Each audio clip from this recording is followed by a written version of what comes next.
અને immediately available હોય એ જ વસ્તુ લેશે ને, બરાબર જ નહીં? 5 લાખ કરોડ રૂપિયાનો આસામી વોરન બફેટ કે ફોર્ડ, આ બધા એમની જીવનમાં બહુ જ કાળજીપૂર્વક પૈસા વાપર્યા છે. તો અહીંયા શું છે, આધ્યાત્મિક ક્ષેત્ર અને ભૌતિક ક્ષેત્ર વચ્ચે કટ ઓફ લાઈન છે. શું છે? Cut off line. એની આ બાજુ રિસોર્સિસથી જ તમને પ્રસન્નતા મળે. કેવું છે? રિસોર્સથી પરિગ્રહ, એટલે જેટલા વધારે રિસોર્સિસ એટલું મને વધારે સુખ મળે. અને આ બાજુ કટ ઓફ લાઈનની આમ જાઓ એટલે અપરિગ્રહ છે. રિસોર્સિસ જેટલા ઓછા કરો એટલું અંદરથી પ્રસન્નતા મળે. સમજાય છે મારી વાત? કટ ઓફ લાઈન છે, એની આ બાજુ જેટલા સંસાધનો વધુ મળે એટલા તમે પ્રસન્ન, સુખી, ખુશ. અહીંયા જેટલા રિસોર્સિસ ઓછા કરો એટલા તમે વધુ પ્રસન્ન. અને એ રિસોર્સિસ એટલે તમે દેહ, શરીર ભાવમાંથી જેટલા બહાર નીકળીને અંતર જાઓ, આત્મની એવ આત્મના તુષ્ટ, અંદરથી સંતુષ્ટ. એટલે અહીંયા એની પાસે 500 કરોડ 5000 કરોડ રૂપિયા આવવાના, અહીંયા 50,000માં વાત થવાની. મારો કહેવાનો મતલબ એ છે કે આપણે આધ્યાત્મિક ક્ષેત્રમાં જઈએ એનો અર્થ એવો નહીં કે આપણે એકદમ સિરિયસ થઈ જવું જોઈએ અને એકદમ ગરીબ જીવન જીવવું જોઈએ અને આપણે બહુ જ એમ કે એ રહેવું જોઈએ, એવું નથી. એટલે આપણે અહીંયા હસતા રમતા વાતો કરીશું, કોઈ સિરિયસ થવાની જરૂર નથી. અને કદાચ હું ગમત કરું તો કોઈ સિરિયસલી લેતા પણ નહીં. ખ્યાલ આવ્યો? કે હું કદાચ ગમત કરું તો એવું ના માનતા કે આ મને મારામાં મને કંઈક એ મારા યંગસ્ટરમાં ટોન્ટ માર્યો કે ને, એવું કશું નથી. હવે નાના હતા ત્યારે આવું બધું બહુ ચાલતું હતું સ્કૂલમાં, કોલેજમાં. તો આપણે હસતા રમતા આ વિષયને સમજવાના છીએ. મારો એક પ્રશ્ન છે શરૂ કરતા પહેલા, આમાંથી જે બિલકુલ સ્ટ્રેસમાં ના હોય એ આગળ ઊંચી કરે. જે સ્ટ્રેસમાં ના હોય,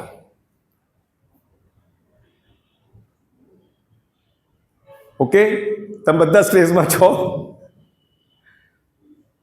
બધા સ્ટ્રેસમાં છો એનો અર્થ એવો ને તમે લોકો બધા નક્કી કર્યું કે હું સ્ટ્રેસમાં છું. મારો પ્રશ્ન છે જે સ્ટ્રેસમાં ના હોય એ આગળ ઊંચી કરે. તમારામાંથી કોઈ આગળ ઊંચી કરી નહીં એનો, હા છે.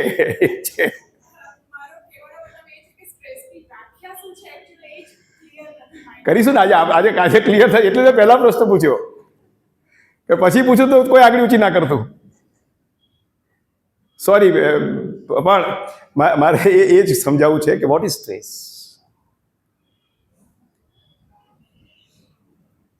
પરમાત્માની ભેટ. સ્ટ્રેસ પરમાત્માની ભેટ છે. આજે આપણે આ સમજવાના છીએ. કોટામાં જે વિદ્યાર્થીઓ આપઘાત કરે છે એમને જો આ ભણાવ્યું હોત નાનપણમાં તો એક પણ છોકરો આપઘાત ના કરતો. અને તમે પણ તમારી જીવનમાં જ્યારે આ વિષય સમજશો ત્યારે સ્ટ્રેસ પરિસ્થિતિ તો ખરાબ આવવાની જ. કોઈ અમે બી ઘણી બધી પરિસ્થિતિમાંથી પસાર થયા છીએ. અમે રાતોરાત લંબી દાઢી થઈ નથી. પરિસ્થિતિ તો આવવાની જ, સારી ખરાબ, સારી ખરાબ, સારી ખરાબ. એવી બી આવે કે તમે ગભરાઈ જાઓ કે હવે બહાર નહીં નીકળાય. Don't worry. તો કેવી રીતે પરમાત્માની ભેટ છે સમજીએ. આ બાળક છે, એનામાં સ્ટ્રેસ 0 છે, બિલકુલ નથી સ્ટ્રેસ. અને માં છે એ સ્ટ્રેસમાં છે કે બાળકને જગાડવાનો હોય એના અડધા કલાક પહેલા માં જાગી જાય છે એલાર્મ વગર. કેવી રીતે જાગે છે? That is stress. માં જાગે છે એલાર્મ વગર, બાળક સૂતું છે, એને ઘણા પ્રયાસ કર્યા પછી પણ ઉઠતો નથી, અથવા તો માંડ ઉઠે છે. મારો એક ભત્રીજો હતો ને, મને યાદ છે, જય, એની મમ્મી એને ઉચકીને બાથરૂમમાં મૂકે. હા, બનેલી વાત છે. એટલો સ્ટ્રેસ ફ્રી. અને રિક્ષામાં ઉચકીને બેસાડે, રિક્ષામાં ઊંઘી જાય. બાળક છે, તેની માં સ્ટ્રેસનું કામ કરે છે. સ્ટ્રેસ, જે રોલ સ્ટ્રેસે ભજવવો જોઈએ જીવનમાં, એ બાળકમાં સ્ટ્રેસ નથી, એટલે એની માને પરમાત્માએ આખી વ્યવસ્થા ગોઠવી. આ પરમાત્માએ, આનંદ સ્વરૂપ પરમાત્માએ, આપણે આગળ જોઈ ગયા પરાપરામાં, આપણને આનંદમાં રાખવા માટે જે બધી વ્યવસ્થાઓ ગોઠવી છે, એમાંની એક વ્યવસ્થા છે સ્ટ્રેસ. અને મોટો થાય ત્યારે માં તો આખી જિંદગી જોડે રહે નહીં. એલામ.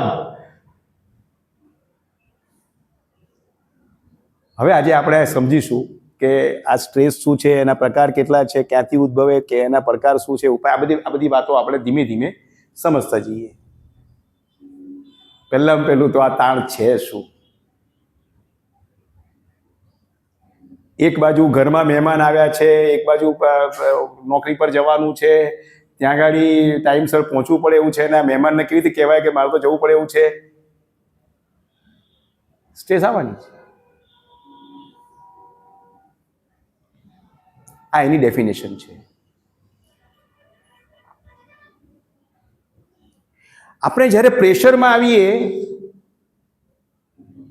ત્યારે શરીરમાંથી જે પ્રતિભાવ આવે છે એ સ્ટ્રેસ છે, એને તાણ કહે. ઓકે, આપણે જ્યારે વિકટ પરિસ્થિતિમાં આવીએ છીએ, એક્સિડન્ટ થઈ ગયો, હવે કેટલું આપણે જવાનું હતું ઓફિસે અને એક્સિડન્ટ થયો,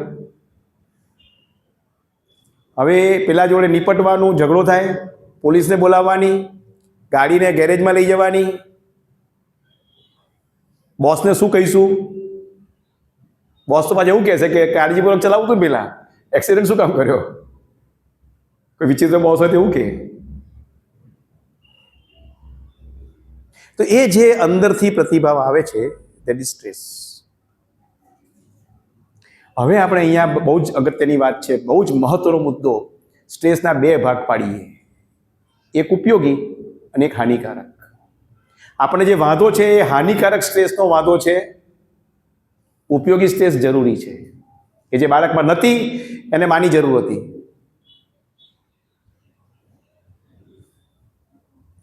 આ ક્ષમતામાં વધારો કરે, આપણી પ્રતિભા વિકસાવે, પ્રસન્નતા થાય, મળે આપણને, આપણે જે અલ્ટિમેટ ગોલ છે ત્યાં સુધી પહોંચીએ. હાનિકારક સ્ટ્રેસ ક્ષમતામાં ઘટાડો કરે, રોગિષ્ટ બનાવે, અશાંત બનાવે. હવે જુઓ, આ બેમાં કોણ સ્ટ્રેસમાં છે અને કોણ સ્ટ્રેસમાં નથી? હવે ખ્યાલ આવ્યો? એટલે મજાક કરું છું, કોઈ સિરિયસલી ના લેતા. આને સ્ટ્રેસ બિલકુલ નથી. જે સ્ટ્રેસમાં નથી એ ભેંસ છે, અને જે સ્ટ્રેસમાં જે ઘોડો છે, ઘોડો સુવે નહીં, હા, ઊભો એ થઈ જાય. આ પરમાત્માએ જુઓ કેટલી બધી સરસ વ્યવસ્થા ગોઠવી છે. આપણે દ્રષ્ટાંતો મળી જાય ફટફટ.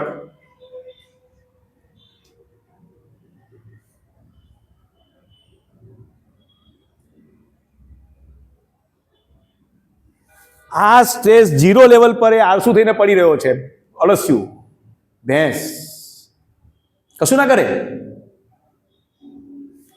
એની સ્ટ્રેસ વધતી જાય optimum level, highest efficiency at optimum level.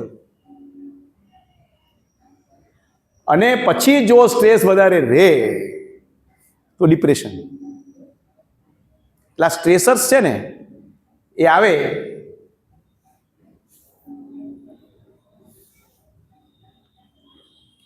આ સ્ટ્રેસર્સ જેમ એક્યુમ્યુલેટ થતા જાય એમ આપણી એફિશિયન્સી ઘટતી જાય. એટલે આ બાજુનો જે ભાગ છે એ ડિપ્રેશનનો ભાગ છે, હાનિકારક સ્ટ્રેસનો ભાગ છે. આ બાજુનો ભાગ છે એ ઉપયોગી સ્ટ્રેસનો ભાગ છે, એફિશિયન્સી વધારે છે. તમે પેલી મીઠાઈ બનાવો ને તો 1 તાસ 2 તાસ 3 તાસ એવું કરો છો ને, બે આંગળી પર ચોપડી પછી આમ કરો, હા, ચાસણી, તો કે હજી બરાબર થઈ નથી, થોડીક હજી ગરમ થવા દો, થોડુંક બરાબર. એટલે પછી જે બેન હોય રસોઈવાળા બેન કે હા મીનાબેન ચાસણી બરાબર થઈ ગઈ, 3 તાસની ચાસણી થઈ ગઈ. એવી રીતે જીવનમાં હાઈએસ્ટ શબ્દ નથી વાપરતો હું, optimum stress level is essential.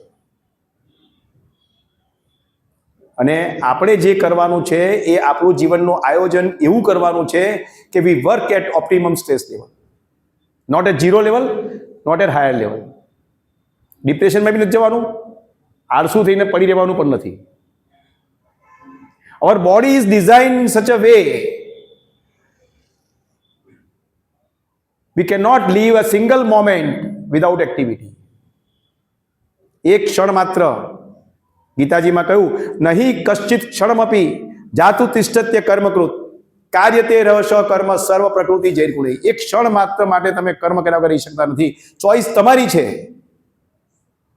કે તમારે ઉપયોગી કર્મ કરવું છે કે બિનઉપયોગી કરવું છે, એ નક્કી કરો. You are compelled. જો પ્લાનિંગ નહીં કરો તો ટીવીમાં ટાઈમ જશે, ગપ્પા મારવામાં ટાઈમ જશે, નોન યુઝફુલ બિનઉપયોગી એક્ટિવિટીમાં સમય જશે ને જશે. અને કર્મ કર્યા વગર પ્રવૃત્તિ પ્રસન્ન નહીં રહી શકો, આપણે પાછળ જોઈશું. એટલે કર્મ કરવાનું જ છે, એવું આયોજન કરો કે તમે ઓપ્ટિમમ લેવલ પર કામ કરો. અહીંયા વિકાસ છે, ત્યાં હતાશા છે, અને અહીંયા હાઈએસ્ટ લેવલની કાર્યક્ષમતા છે. સામાન્ય આ ઇન્સ્ટ્રુમેન્ટમાં તમે જો તાર ઢીલા રાખો તો સંગીત આવશે? ગમે તેટલો હોશિયાર સંગીતકાર હોય પણ તાર જ ઢીલા છે, અને એટલા ટાઈટ કરશે કે તાર તૂટી જાય. What is the use of it?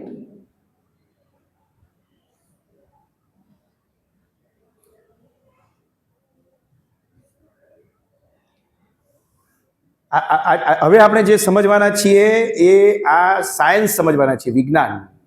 કેમ પરમાત્માએ આ બધું અને કેવી રીતે ગોઠવ્યું પરમાત્માએ, શું આયોજન કર્યું પરમાત્માએ? આધ્યાત્મિક ક્ષેત્ર પરમાત્માના આયોજનની વાત કરે છે. પ્રસન્ન રહેવા માટે પરમાત્માએ જે આયોજનો કર્યા એ બધા સ્પિરિચ્યુઅલ એજ્યુકેશનમાં, અને સુખી થવા માટે, સમૃદ્ધ થવા માટે જે આયોજનો થયા પરમાત્માના એ ભૌતિક શિક્ષણમાં. બે શિક્ષણનો આખો વિભાગ જુદો છે. આળસ દૂર કરે, પ્રોત્સાહિત કરે આપણને. બ્લડ પ્રેશર, આપણે ગભરાઈ જઈએ, બીપી વધી ગયું. અત્યારે મારું નોર્મલ બીપી 120/80 રહે છે. અત્યારે ડૉક્ટર બોલાવો, અત્યારે મારું બીપી માપે તો 140 હશે, અને નીચેનું 90 હશે. અને પાછો હું ત્યાં જઈને બેસીશ થોડી વાર, 10-15 મિનિટ પછી પાછું નોર્મલ થઈ જશે. એટલે ડૉક્ટર પાસે તમે જાઓ ને બીપી વાળા, તમને તો બીપી નહીં હોય કોઈને, પણ જે બીપી વાળા માણસો હશે, આમાં છે કોઈને બીપી છે વધારે 120/80 કરતાં વધારે છે, તો ડૉક્ટર પાસે જાઓ ને તો ડૉક્ટર તરત ગોળી નહીં આપે, 10 દિવસ સુધી મોનિટરિંગ કરશે કે આ બીપી શેનું છે, પરમેનન્ટ છે કે ટેમ્પરરી છે. ટેમ્પરરી બીપી પ્લસ માઇનસ થાય. એવું શુગર લેવલ પણ. મારે હમણાં જ એક ચોકલેટ ખાવી પડી કે આગળ બોલ્યો તો 1.5 કલાક, બરાબર? એટલે મારું શુગર લેવલ જરૂર પડે જ મને, અને બધાની વચ્ચે મેં ખાધી જરાય શરમ રાખ્યા વગર. શ્વાસ ઉચ્છ્વાસ, we need extra energy. Steroid, બધા ગભરાઈએ, સ્ટીરોઇડ નામ આપણે ભડકી જઈએ, સ્ટીરોઇડ લેવાતી હશે. સ્ટીરોઇડ બોડી પોતે બનાવે છે.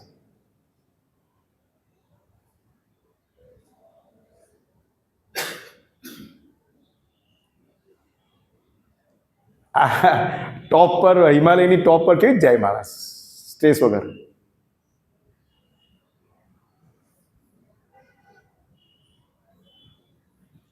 હવે ખ્યાલ આવી ગયો?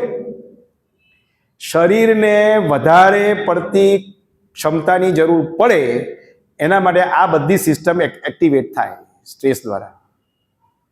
અત્યારે મને વધારે સ્ટેમિનાની જરૂર છે બોલવા માટે, તો નેચરલી મારું બ્લડ પ્રેશર કામ કરશે, શુગર એક્સ્ટ્રા જનરેટ થશે, ના થાય તો મારે લેવી પડે. સ્ટીરોઇડ નું ફંક્શન વધે, આ બધા સિક્રેશન વધી જાય, અને હું અહીંયા પ્રસન્ન રીતે, સરસ રીતે વાત કરી શકું with little higher level of stress, but within optimum level. આ બધા તમારા બધાના અનુભવો છે કે આવું તારે જ્યારે આપણે હોમવર્ક ના કર્યું અને ટીચર પાસે જવાનું થાય, શું થાય મને કહો? પરીક્ષામાં માર્ક ઓછા આવ્યા હોય ને ઘરે જવાનું થાય લઈને કે નપાસ થયા. તમારા બધી કોઈ નપાસ થઈ હોય કે નાપાસ થવા લઈ આવે જ નહીં. અને કેટલાક જોખમી નિર્ણયો, અમેરિકા સાથે બાથ ભીડવી કે નહીં ભીડવી, સ્ટ્રેસ આવી જાય તરત જ. તે વખતે તમારી પાસે સ્ટેમિના જોઈએ.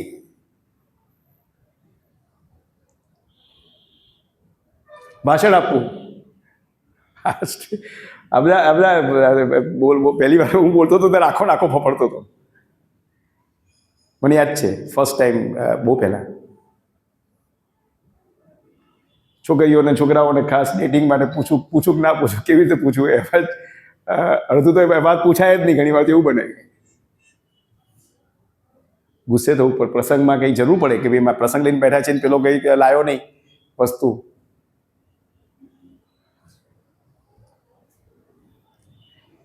આ બે તો ખાસ. ભૂતકાળનો અફસોસ અને ભવિષ્યની ચિંતા, એ આપણું સ્ટ્રેસ લેવલ વધારે.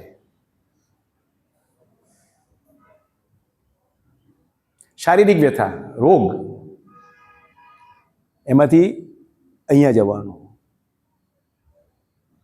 હવે આ જે હાનિકારક સ્ટ્રેસ છે એનું મૂળ ક્યાં છે? હવે આપણે જો ઉપયોગી સ્ટ્રેસનો ચેપ્ટર પૂરું થયું. સ્ટ્રેસના જે બે ભાગ છે એમાંથી એક ઉપયોગી ને એક હાનિકારક. ઉપયોગી સ્ટ્રેસની વાત પૂરી થઈ ગઈ. આપણે સમજી ગયા કે મારે આળસુ થઈને પ્રમાદી થઈને પડી રહેવું નથી, કલાકો સુધી ટીવી જોયા કરવું નથી, મોબાઈલ લઈને બેસી રહેવું નથી, નોન યુઝફુલ સમય બગાડવો નથી, કેમ કે હું માણસ છું અને મારે કેરિયર બનાવવાની છે.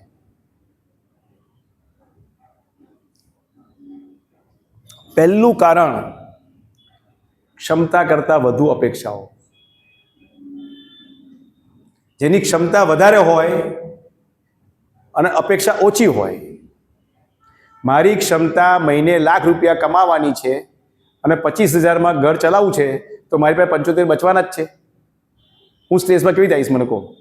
Four monetary purpose. આ જે પર્પઝથી આવીએ છીએ એની વાત છે. બીજા તો ઘણા રીઝન હોય, એ આખી જુદી વાત છે. ક્ષમતા વધારે હોય અને ક્ષમતા વધારે હોય ને અપેક્ષા ઓછી હોય તો સ્ટ્રેસમાં ના આવે. ક્ષમતા ઓછી હોય ને અપેક્ષા વધારે હોય તો માણસ સ્ટ્રેસમાં આવવાનો. ષડરીપુ, કામ, ક્રોધ, લોભ, મોહ, મદ, મત્સર, આ 6 આપણા દુશ્મન છે, પણ નેસેસરી એવિલ્સ છે. નેસેસરી એવિલ્સ જરૂરી છે, એની મર્યાદા બહાર જાય એને લીધે પણ સ્ટ્રેસમાં આવીએ. કામનાઓ, વાસનાઓ અને વિકામ કર્મ. આપણે કર્મનો જ્યારે સિદ્ધાંત ભણીશું ત્યારે એમાં આપણે જોઈશું શું થાય સ્ટ્રેસમાં જ્યારે આવીએ. આપણે કેવી રીતે નક્કી કરવાનું કે હું હાનિકારક સ્ટ્રેસમાં છું? ઉપયોગી સ્ટ્રેસમાં તમે પ્રસન્ન હો, તમે એક્ટિવ હો, તમે એનર્જેટિક હો, તમે બધાને ગમો, બધા સાથે હળોમળો, બધું સરસ થઈ જાય, બધું પોઝિટિવ ઓપ્ટિમમ લેવલ સુધી. પછી ચીડિયાપણું, ભૂલી જવું, ઊંઘમાં ખલેલ, શારીરિકમાં થાક લાગે, સ્નાયુનો દુખાવો, નબળાઈ. તમે સાહેબ તમારા વર્ક પ્લેસ પરથી પાછા આવો ઘરે અને થાક લાગે તો સમજવાનું કે you are under stress, negative stress, હાનિકારક સ્ટ્રેસમાં છો. થાક ના લાગવો જોઈએ. આખો દિવસ કામ કર્યા પછી જો પ્રસન્ન રહો તો સમજી લેવાનું કે તમે સ્ટ્રેસના ઓપ્ટિમમ લેવલ પર કામ કરો છો. અને થાક લાગ્યો, થાકીને ઠૂસ થઈ ગયા. અમારે એક પાડોશી હતા, બેંકમાં મેનેજર હતા. ઓફિસે આવીને સીધા પથારીને સુઈ જાય. બોલે શું થયું એકદમ? તો કે જવા દે ને યાર, બહુ માથાકૂટ થઈ આજે. We have to learn how to resist the stress. પરમાત્માએ કૃપા કરીને આટલી મોટી ભેટ આપી છે, તમે એને બરાબર ના વાપરો કેવી રીતે ચાલે?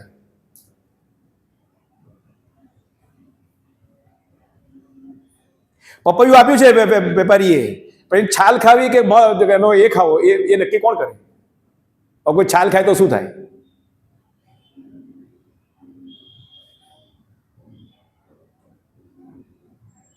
બેચેની, માથાનો દુખાવો, કોન્સન્ટ્રેટ ના કરી શકો, બ્લડ પ્રેશર. આ બ્લડ પ્રેશરની જ્યારે વાત કરું ત્યારે ટેમ્પરરી નહીં, પરમેનન્ટ. ડૉક્ટર 10 દિવસ માપે તમારા શાંત અવસ્થામાં. અને જે બીપી આવે એ that is because of stress. ઘણા લોકોને ખબર નથી કે એ હાનિકારક સ્ટ્રેસના લેવલ પર છે. આ જે લોકો આપઘાત કરે છે, જે લોકો દુઃખી થાય છે, જે લોકો જીવનમાં સફળતા મેળવતા નથી, એનું એક કારણ આ છે. Asthma, acidity, ulcer. આ એસિડિટી વાળાને તમે જો સ્ટડી કરો ને બરાબર ડિટેલમાં તો એનું મૂળ આમાંથી નીકળે. કાં તો ખાવાનું ખોટું હોય.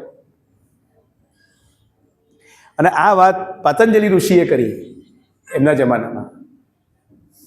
દુઃખ, હતાશા, શરીર ભાગમાંથી ધ્રુજારી, શ્વાસોશ્વાસી બીમારી. તમે વિચાર કરો, ડૉક્ટરો તો હજી હમણાં બધું આ બધું શોધી રહ્યા છે. આપણા ઋષિમુનિઓ વર્ષો પહેલા આપણને બધી ક્લુ આપી છે. અને પછી એમણે કહ્યું ચિત્તવૃત્તિ નિરોધ. એન્ડ્સ. આ બહુ જ મહત્વનો મુદ્દો છે. Automatic negative thoughts. જે લોકો હાનિકારક સ્ટ્રેસના લેવલે ગયા નથી એ નસીબદાર છે, એમને ખબર નથી.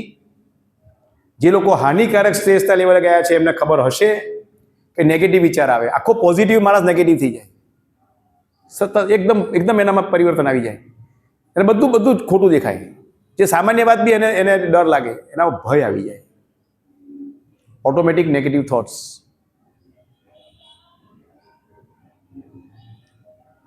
પહેલા તો આપણને ખબર પડવી જોઈએ કે હું તાણમાં જ છું. આગળ સિમ્ટોમ જોઈ લીધા, એના પછી નક્કી કરવાનું કે હું નેગેટિવ સ્ટ્રેસમાં છું કે નહીં એ નક્કી કરો. અને આ નેગેટિવ થોટ્સ આવે છે એનાથી વાકેફ થાઓ, સ્પષ્ટ થઈ જાઓ કે આ જે મને અત્યારે વિચારો આવ્યા છે નેગેટિવ છે. અને એ મારા નેગેટિવ વિચારોને પ્રોત્સાહન આપે એવી પ્રવૃત્તિને ટાળો.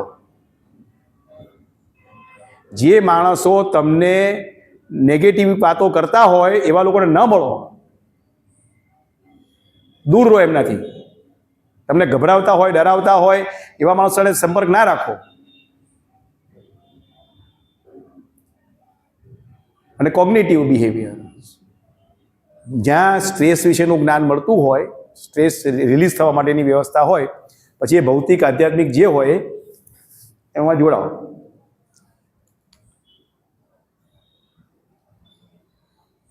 હવે લોકો શું કરે છે, જેમની પાસે સ્ટ્રેસનું કંઈ જ જ્ઞાન નથી અને નેગેટિવ સ્ટ્રેસમાં છે એ ઊંઘની ગોળી લેશે. ઊંઘ નહીં આવે કેમ કે રાત્રે પેલી સ્ટ્રેસ છે ને, સ્ટ્રેસનું કામ શું છે સમજો.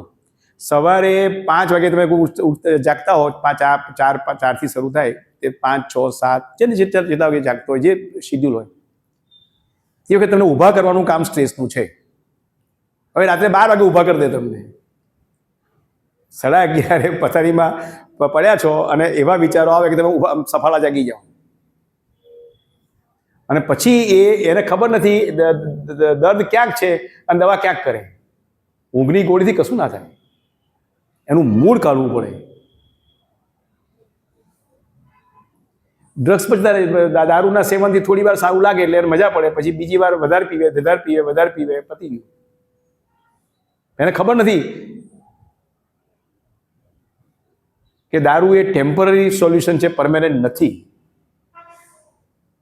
અને મંદિરોમાં અત્યારે સાહેબ, મંદિરોમાં જાઓ ને તમે, કોઈક મશીન એક શોધાય ને કે આ મંદિરમાં શેના માટે આવ્યો છે, સ્ટ્રેસનું જો મશીન શોધાય ને તો 90% કંઈક ને કંઈક માગવા માટે ગયા છે, સ્ટ્રેસમાં ગયા છે. કંઈ જ્ઞાન પ્રાપ્ત કરીને પરમાત્માની વ્યવસ્થામાં જોડાવા માટે નથી ગયા. They are બેગર્સ.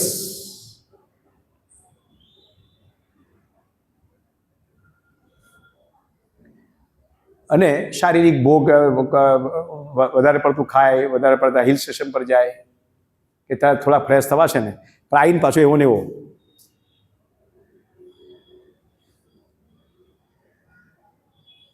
હવે મેનેજમેન્ટ આપણે 2 રીતે લઈશું, એક ભૌતિક રીતે અને એક આધ્યાત્મિક રીતે. આ આધ્યાત્મિક શિક્ષણ તમને સ્ટ્રેસ મેનેજમેન્ટમાં સ્ટ્રેસના ઓપ્ટિમમ લેવલ પર કામ કરવામાં કઈ રીતે ઉપયોગી થશે એ આપણે સમજીશું. સૌથી પહેલાં તો ભૌતિક ક્ષેત્રની વાતો કરીએ તો સ્પિરિચ્યુઅલ નોલેજ ઝીરો છે, નથી. આપણે જરૂર નથી બધા સ્પિરિચ્યુઅલ નોલેજ મળી જાય ને તમે સ્ટ્રેસ ફ્રી થઈ જાઓ ને ઓપ્ટિમમ લેવલ કામ કરો, એવું નહીં બને. પણ ટેમ્પરરી શું કરવાનું તો કે ભાઈ તાળનો જે કારણ છે એનો નિકાલ કરો, અને નિકાલ ના થાય ત્યાં સુધી રાહ જુઓ, પરમાત્મા પર છોડ દો. કસરત, જ્યારે સ્ટ્રેસમાં હો ત્યારે ખાસ કસરતનું પ્રમાણ વધારી દો. સ્ટ્રેસમાં હો ત્યારે કસરતનું પ્રમાણ વધારો, કેમ કે તમે આળસુ થઈ જશો. ઓપ્ટિમમ સ્ટ્રેસ પછી એની એક ક્ષમતા ઘટતી જાય, એ વીક પડતો જાય. વજન પર કાળજી રાખો, ક્યાં તો વજન ઘટે ક્યાં તો વધે, એમાંથી એક થાય. નોર્મલ વજન ના રહે. તો ઘટતું હોય તો એની કાળજી લેવાની, વધતું હોય તો એની કાળજી લેવાની. ઊંઘ પણ એવું થાય, ઊંઘ આવે જ નહીં ક્યાં તો બહુ આવે. બે નકામા, બે નુકસાન કરે. વ્યસન, કોઈ વ્યસનમાં ના પડો, નહીં પડવાનું. વ્યસનથી સોલ્યુશન નથી, એ તમને ફસાઈ દે છે. અને આહાર વિહાર માપસરનો.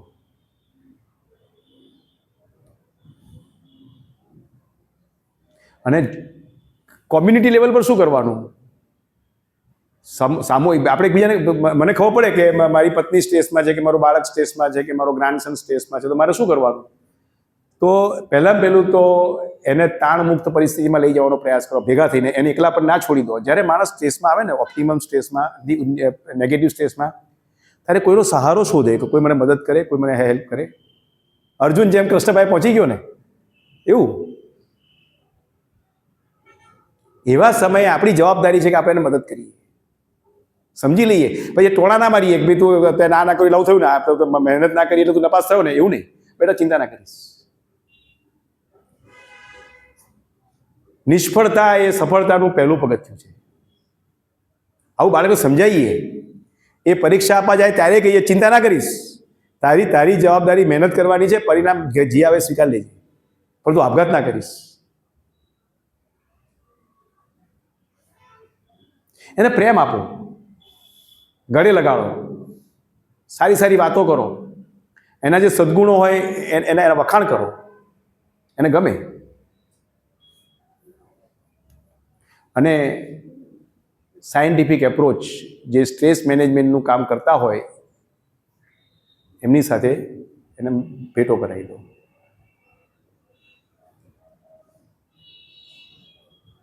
હવે આપણે મુખ્ય વિષય પર આવીએ, બરાબર? જે હવે જે ક્રક્સ છે, આ મેં તમને ખાલી બેકગ્રાઉન્ડ કહ્યું.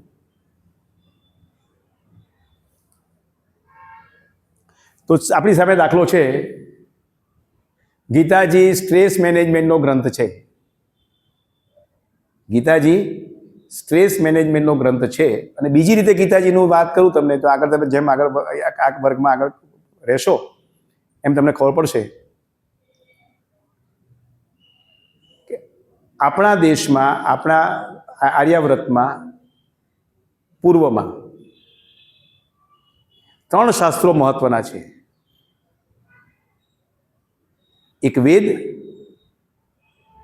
જેનું એબ્સ્ટ્રેક્ટ તરીકે ઉપનિષદ છે. વેદ ઉપનિષદ એક જ છે, એટલે આપણે ઉપનિષદ શબ્દ લઈશું. ઉપનિષદ જેમાં મૂળભૂત વાત આધ્યાત્મ ક્ષેત્રની લખેલી છે. અને શંકરાચાર્યએ 11 ઉપનિષદ તારવ્યા. કટ, કેન, પ્રશ્ન, મુંડક, માંડુક્ય, ઐત્રેય, તૈત્રેય, છાંદોગ્ય અને બૃહદારણ્યક અને શ્વેતાશ્વતર. એની પર શંકરાચાર્યએ આ ભાષ્યો લખ્યા. પણ આ 11 ઉપનિષદ અલગ અલગ ઋષિ મંડળો દ્વારા લખાયેલા હતા. એટલે એમાં ક્યાંક કોકને એવું લાગે કે અહીંયા આવું છે ને અહીંયા આવું છે, એ સ્પષ્ટતા કરવા માટે બ્રહ્મસૂત્ર લખાયા.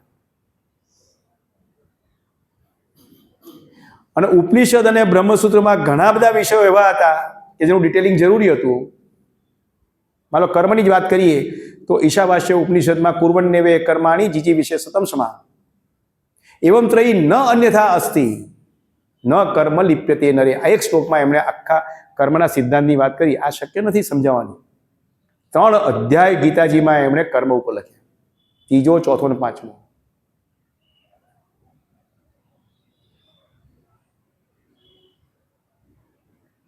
એટલે આ આપણી ત્યાં શાસ્ત્રો વૈજ્ઞાનિક રીતે ક્રમબદ્ધ લખાયેલા છે, અને બાકીના 2 શાસ્ત્ર જે છે બ્રહ્મસૂત્ર અને ગીતા એ ઉપનિષદના પૂરક ગ્રંથો છે. પણ ડિઝાઇન એટલી સરસ છે કે તમે એકલું બ્રહ્મસૂત્ર વાંચો કે એકલી ગીતા વાંચો તો આધ્યાત્મનું બધું જ્ઞાન મળી જાય. આ આપણને ખબર જ નથી આપણને કે આપણે કેટલા મહાન સંસ્કૃતિના ધારક છીએ, વારસદાર છીએ. તો ગીતાજીમાં શરૂઆત જ અર્જુન સ્ટ્રેસમાં છે. એના ચિહ્નો બધા જે આપણે આગળ જોયા એ બધા ચિહ્નો અર્જુનમાં હતા. He was under acute stress. એનું ધનુષ્બાણ પડી જતું હતું. એ ઊભો નતો રહી શકતો. અને કૃષ્ણ પાસે નસીબદાર કે એમને કૃષ્ણ મળી ગયા. આપણે નસીબદાર કે આપણા શાસ્ત્રો મળી ગયા.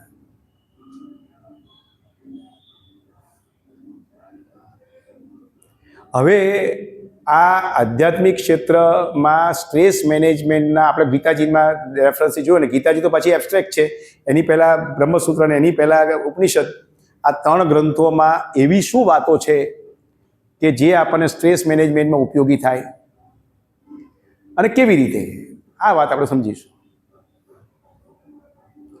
તો પહેલો વિષય છે સૃષ્ટિની રચના અને સંવર્ધન. હમણાં તમે અહીંયા આવ્યા ને એ પહેલાં ઐત્રેય ઉપનિષદનો વર્ગ હતો અને એમાં બધા સમજ્યા કે આ સૃષ્ટિની રચના કેવી રીતે થઈ છે. પહેલો વિષય શું છે? સૃષ્ટિની રચના અને સંવર્ધન. તો આ જે સૃષ્ટિની રચના થઈ છે એ કોણે કરી? કહો, તમારામાંથી કોઈ કહેશે સૃષ્ટિની રચના કોણે કરી? બોલો, કોઈ જવાબ આપો. આ વિશ્વ કોણે બનાવ્યું? આ બ્રહ્માંડ, આ બધા સૂર્ય, બધી સૂર્યમાળાઓ, બીજા ગ્રહો, પૃથ્વી, આ કોણે બનાવ્યું? બોલો બોલો. પરમાત્માએ. Very good, excellent. આ વિશ્વ પરમાત્માએ બનાવ્યું. એ પરમાત્મા કેવા છે? કોઈ કહે છે પરમાત્મા કેવા છે? નિર્વિકાર. Very good. પછી પરમાત્માની બીજી ક્વોલિટીઝ? નિરાકાર. 2. Very good. તમારી પાસે ખાસું નોલેજ છે બધા પાસે, એટલે પ્રેમ સ્વરૂપ. યસ, પ્રેમનો દરિયો છે. નિર્ગુણ છે, કરુણામય છે, કરુણાના સાગર છે, આનંદ સ્વરૂપ. પરમાત્મા આનંદ સ્વરૂપ છે. એમનું કોન્સ્ટિટ્યુશન, જેમ પાણીનું કોન્સ્ટિટ્યુશન H2O, આપણે પાણી વાત કરીએ અને વધારે વિગતમાં જઈએ તો હાઇડ્રોજન ને ઓક્સિજન મળી અને પાણી બને, અને એને એ કરીએ ડિસઇન્ટિગ્રેટ તો એમાંથી હાઇડ્રોજન છૂટો પડે અને ઓક્સિજન છૂટો પડે. એમ પરમાત્માનું કોન્સ્ટિટ્યુશન શું? આનંદ. પરમાત્મા આનંદ સ્વરૂપ છે. અને હવે મહત્વનો પ્રશ્ન મારો છે, પરમાત્માએ વિશ્વ કેવી રીતે બનાવ્યું? આનંદ સ્વરૂપ પરમાત્માએ આટલું બધું ક્યાંથી લાવ્યા? આટલું બધું પૃથ્વીના અંદર કેટલા બધા પહાડો છે ને આ બધું છે ને પાણી છે ને આ બધું ક્યાંથી લાવ્યા? આ સૂર્ય ને બધું ક્યાંથી લાવ્યા? ક્યાં હતું? બોલો, કોઈ કહેશે મને આ બધું ક્યાંથી લાવ્યા? પરમાત્મા કેવી રીતે લાવ્યા? કેટલા ટ્રકો લાવ્યા હશે ને કેવી રીતે બધું ગોઠવ્યું હશે ને કેટલું એ કર્યું હશે? એક મકાન બનાવવામાં કેટલું જોઈએ બધું સામાન? તો પરમાત્માએ શું કર્યું? કરોડિયો ઝાડુ બનાવે, કશું લાવે છે ક્યાંયથી? કરોડિયો કશું ખોરવા જાય છે? કીડી જેમ બધું વીણી વીણીને લઈ જાય દરમાં, એવું કરોડિયો કશું કરે છે? ઝાડુ બને છે ને એક રાતમાં, તો આખું મોટું આખો હોલ ભરી જાય તમારો. એવી રીતે પરમાત્મા આવિર્ભૂત થયા. આનંદ સ્વરૂપ પરમાત્મા. હમણાં જ તમારામાંથી જ વાત નીકળી, મારી વાત નથી. પરમાત્મા આનંદ સ્વરૂપ છે. એ કરોડિયાની જેમ આવિર્ભૂત થયા અને આ વિશ્વ આપણે બધા પ્રસન્ન રહીએ એટલા માટે બનાવ્યું. એટલે આ વિશ્વ આનંદમાંથી, કોખી નાખો, આ વિશ્વ આનંદમાંથી આવિર્ભૂત થયા એટલે આનંદ વળે, અને હેતુ આનંદ માટે આ વિશ્વ બન્યું છે. અને આપણે બધા પ્રસન્ન રહીએ એના માટે જે વ્યવસ્થાઓ પરમાત્માએ ગોઠવી છે એ આધ્યાત્મિક ક્ષેત્ર, એ આધ્યાત્મિક શિક્ષણ, એ બધી વ્યવસ્થાઓ સમજીએ એ આધ્યાત્મિક શિક્ષણ. હવે માણસ એકવાર સમજી ગયો કે આ વિશ્વ આનંદ માટે બન્યું છે, એ સ્ટેજમાં કેવી જ જશે. અને બીજા બધા મુદ્દા તો આવશે. આ તો પ્રાઇમરી પહેલો જ મુદ્દો કે આ વિશ્વ આનંદ માટે બન્યું છે, હું આનંદ સ્વરૂપ છું, મારી અંદર આનંદ છે, મારે પ્રસન્નતા માટે ક્યાંય બહાર ફાફા મારવાની જરૂર નથી, હું પોતે બ્રહ્મ છું, હમ બ્રહ્માસ્મિ. ખ્યાલ આવ્યો? આ કોન્ફિડન્સ ડેવલપ થવો જોઈએ. આધ્યાત્મિક ક્ષેત્ર આ કોન્ફિડન્સ ડેવલપ કરે. પરમાત્માનું સ્વરૂપ, પરમાત્મા તમે બોલ્યા હમણાં બધા ક્વોલિટીઝ પરમાત્માની. પરમાત્માના બે સ્વરૂપ છે, એક વ્યક્ત અને અવ્યક્ત.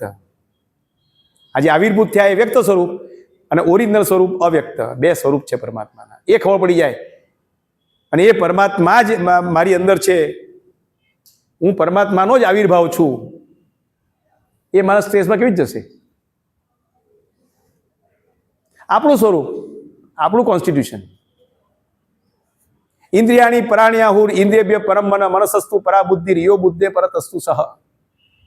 આ ગીતાજીના 3જા અધ્યાયમાં એમણે આ કોન્સ્ટિટ્યુશન બતાવ્યું કે ભાઈ મારી સૌથી નીચે મારું શરીર છે, હાથ પગ હાડકા અને માંસથી બનેલું શરીર, એની ઉપર ઇન્દ્રિય, એની ઉપર મન, એની ઉપર બુદ્ધિ અને એની ઉપર આત્મા. આ બધાને જો હું સમજી જાઉં તો સ્ટ્રેસ આવે જ નહીં. અને જેવા ભૌતિક ક્ષેત્રના સિદ્ધાંતો છે સમૃદ્ધ થવા માટેના, એવા આધ્યાત્મિક ક્ષેત્રના સિદ્ધાંતો છે. એ આપણે જોઈશું. આજે સમયની મર્યાદામાં જેટલું થાય એટલી વાતો કરીશું. બાકી જે રહી જશે એ બધી આપણે આખા વર્ષમાં એટલીસ્ટ આપણે 30 વિષય સુધી તો છીએ જ. પછી બીજું છે એટલે ફર્સ્ટ સેમેસ્ટર, એમાં બધા વિષયમાં બધી વાતો આવશે. સુશીલ રત્ન આપણે જોઈ લીધું કે આનંદ સ્વરૂપ પરમાત્માએ આનંદમાંથી આનંદ વડે બનાવેલી છે. પરમાત્માની વાત પણ આપણે સમજી લીધી કે સર્વ સમર્થ છે, સર્વજ્ઞ છે, સર્વવ્યાપક છે, આનંદ સ્વરૂપ છે અને મારા પિતા છે, મારી અંદર છે. જેમ આપણા પિતાનું વીર્યમાંથી આપણે બન્યા છીએ, તે પરમાત્મા આપણા પિતા છે, એમનો જ આવિર્ભાવ છીએ આપણે.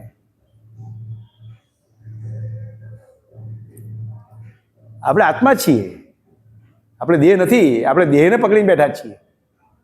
દેહ તો આપણો નોકર છે. નોકરના કેવા પણ ચાલીએ છીએ આપણે. ભાઈ તકલીફ પડે ને, કંપની કેવી ચાલે મને વિચાર કરો. કોઈ કંપનીમાં નિર્ણયો માલિક નોકર પ્રમાણે લે, એ કંપની ચાલે?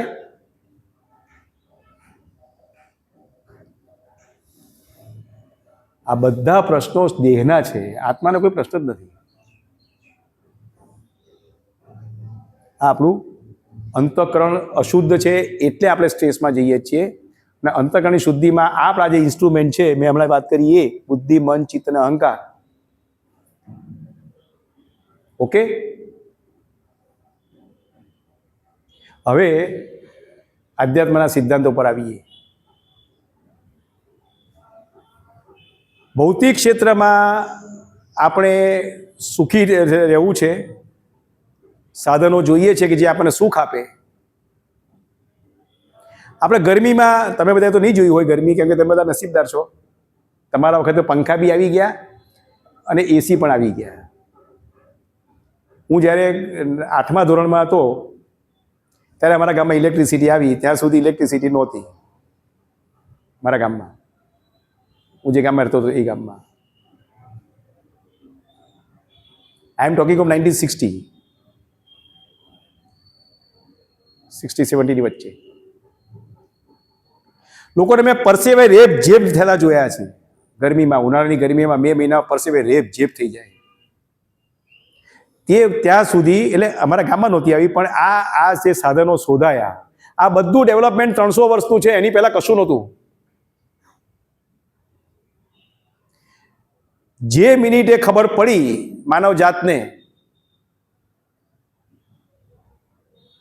કે સ્ટીમ જનરેટ કરીને, એનાથી ટર્બાઇન ચલાવીને ઇલેક્ટ્રિસિટી પ્રોડ્યુસ કરીને એનાથી પંખો ફેરવી શકીએ, ત્યારે માણસ થોડોક હાશકારો આવ્યો. એ સિદ્ધાંતનો સ્ટીમ, અને પછી આઈસી એન્જિન આવ્યા, કોલસો. પછી કોલસાથી બી સ્ટીમ પણ જનરેટ થાય. અને એ બધી બહુ લાંબુ એમાં ના પડીએ. ત્યાર પછી થર્મોડાયનામિક્સ, કે એક ફ્યુએલને જ્યારે બ્લાસ્ટ કરીને એક્સપાન્ડ કરીએ ત્યારે ઇટ એટ્રેક્ટ્સ હીટ અને ડેવલપ્સ કોલ્ડ. આ થર્મોડાયનામિક્સનો સિદ્ધાંત. એસી આવી ગયા આપણે ઘરમાં, એસી કારમાં, એસી ઓફિસમાં, એસી. હવે કોઈને પરસેવો પડતો નથી અને એટલે જ માદા પડે છે. તો પરસેવો પડે ને તો નિરોગી રહેવાય. તો આ બધા સિદ્ધાંતો જેવી રીતે ભૌતિક ક્ષેત્રના સિદ્ધાંતોથી સમૃદ્ધ બન્યા, એ રીતે આધ્યાત્મિક ક્ષેત્રના સિદ્ધાંતો જેમ સમજીશું એમ આપણે પ્રસન્ન રહીશું. ભૌતિક ક્ષેત્રના સિદ્ધાંતો આ સુખી રહેવા માટે છે, સમૃદ્ધિ માટે છે. આધ્યાત્મિક ક્ષેત્રના સિદ્ધાંતો પ્રસન્ન રહેવા માટે છે. ક્લિયર? આનંદનો સિદ્ધાંત શું છે? મેં પેલો કટ ઓફ પોઈન્ટની વાત કરીને, એ આનંદનો સિદ્ધાંત. આની આ બાજુ કોઈ પણ જાતના રિસોર્સિસ બનાવતા તમે પ્રસન્ન રહી શકો, એ આધ્યાત્મિક ક્ષેત્ર. અને ખૂબ રિસોર્સિસ પછી પ્રસન્ન ના રહો, એ ભૌતિક ક્ષેત્ર. ખ્યાલ આવ્યો? અને બીજું, હું નસીબદાર છું કે સમૃદ્ધ માણસોના બી નજીક છું અને સૌથી લોએસ્ટ લેવલ મારી ફેક્ટરીમાં મજૂરોના બી નજીક છું. બહુ નજીકથી એમની જોડે વાત કરું છું, બંને લેવલે, માલિકો લેવલે અને મજૂર લેવલે. મને સૌથી વધારે પ્રસન્ન અમારા મજૂરો લાગ્યા, વિધિન મિનિમમ રિસોર્સિસ. અને સૌથી વધુ વ્યથામાં હોય, દુઃખમાં હોય, દર્દમાં હોય, વિષાદમાં હોય, તકલીફમાં હોય, એ મને આ રિસોર્સિસ વાળા લાગ્યા. એક વાર બિલ્ડર આવ્યા, મને કે શશીભાઈ આખી રાત એ કર્યો પણ ઊંઘ ના આવી, શું કરું? તમારી પાસે આવ્યો છું. મેં પૂછ્યું તારા 500 કરોડ નડે છે, આ 500 કરોડની જમીનો તું વેચી દે, તને ઊંઘ આવી જશે. ખ્યાલ આવ્યો તમને? મૂળ ક્યાં છે? એને ઊંઘ નથી આવતી, એનું મૂળ પેલી 500 કરોડ. દરેક જમીનમાં પ્રશ્નો છે. ક્યાંકમાં ગુંડો બેસી ગયો છે, ક્યાંકમાં 7/12માં પ્રોબ્લેમ છે, ક્યાંકમાં વેચાતી નથી, ક્યાંકમાં બીજા પ્રશ્નો છે. અને જે વેચી એના પૈસા આવતા નથી.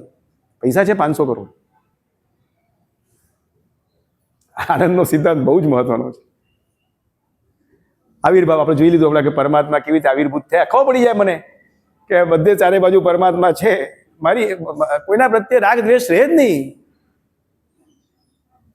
કર્મનો સિદ્ધાંત બહુ મહત્વનો છે. એ આપણે ડિટેલમાં જઈશું આગળ.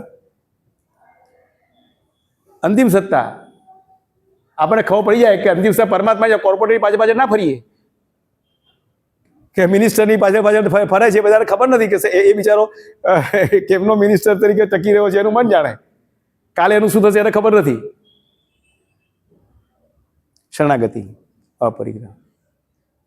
હવે આનંદના સિદ્ધાંતમાં આપણે જોઈ લીધું કે આનંદ આપણું સ્વરૂપ છે અને વાસનાઓ અને અપેક્ષાઓ આપણા આનંદને રોકે છે. એ જો રોકાણ બાઉન્ડ્રી ખોલી નાખીએ. એક બલ્બ છે, 100 વોટનો બલ્બ છે, એની ઉપર પ્લાસ્ટિકના લેયર લગાડીએ તો એક સ્ટેજ, એક લેયર, બીજું લેયર, ત્રીજું લેયર, ચોથું લેયર, તો શું થાય? એક સ્ટેજે તમને પ્રકાશ આવે બહાર, ખબર ના પડે કે આ બલ્બ ચાલુ છે કે બંધ છે. પણ લેયર ખોલતા જાઓ તો આપણી ઉપર વાસનાઓના લેયર્સ છે, એ કાઢવાના છે. આ બધા જુઓ, અકિંચન માણસો હતા. આ મહાપુરુષો કરતા વધારે રિસોર્સિસ તમારા બધા પાસે છે. You all have more resources than these people. એ વખતે સમૃદ્ધ માણસો હશે, રાજાઓ હશે. નરસિંહ મહેતા વખતે કોઈ યાદ કરે છે? ખબર નથી નરસિંહ મહેતા વખતે કોણ રાજા હતા. બધા ભૂલી ગયા. આપણે યાદ કરવા પડે. We are compelled to remember. અને એમને જેટલા યાદ કરીએ એટલું આપણે મજા પડે, એટલું આપણું હિત થાય. સત્સંગ. હવે આપણે કર્મ પર આવી જઈએ. સમય જેટલો છે એમાં એક સિદ્ધાંત લઈ લઈએ, બાકીનું બધું પછી. અને તમે થોડોક 5-10 મિનિટ બેસશો તો આપણે પૂરું કરીશું.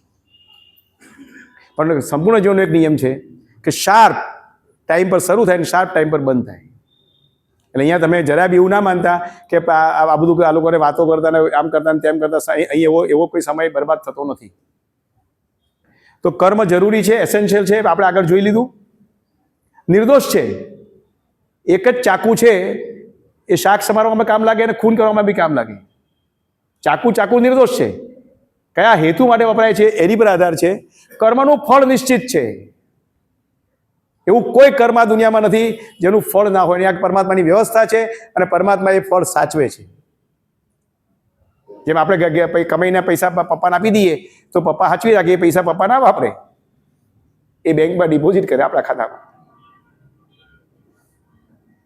કર્તાપણાનો અભાવ આ બધું પરમાત્મા કરે છે, એમની વ્યવસ્થા છે. અને પ્રસન્નતા, આટલી વસ્તુ જો સમજાઈ જાય કર્મનો સિદ્ધાંત, તો આપણા બધા કર્મો પોઝિટિવ થઈ જાય. એ પણ આપણે જોઈએ. 3 પ્રકારના કર્મો એમણે ગીતાજીમાં કયા? વિકામ, સકામ અને નિષ્કામ.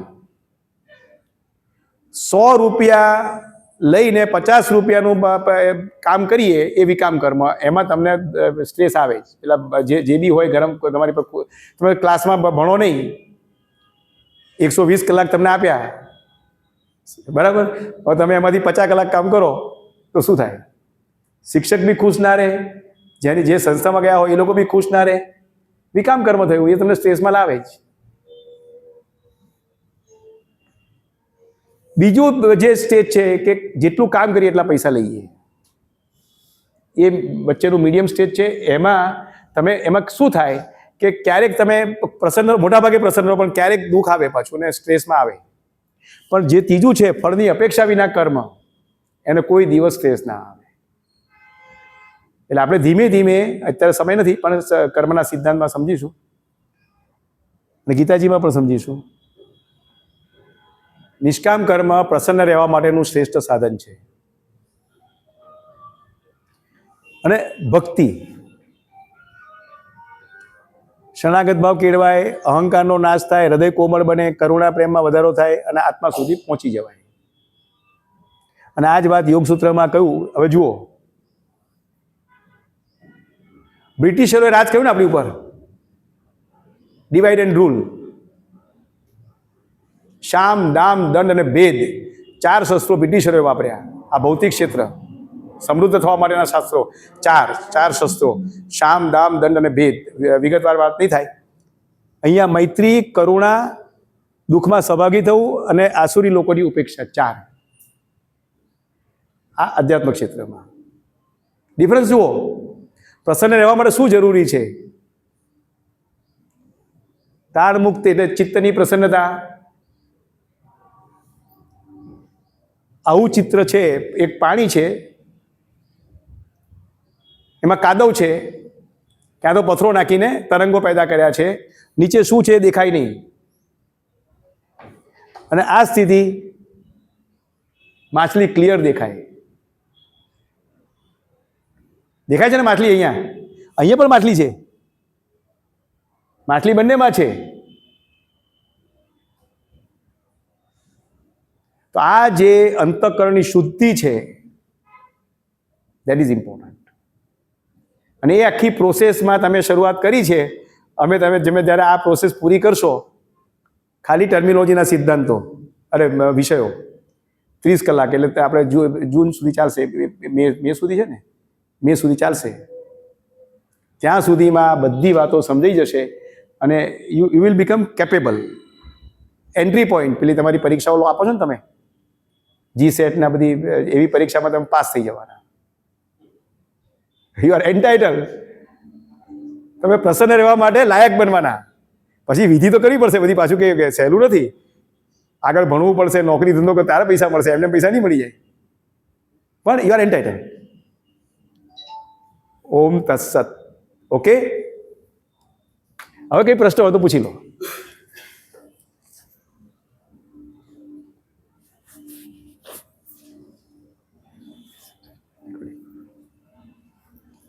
ખૂબ આભાર શશીભાઈ.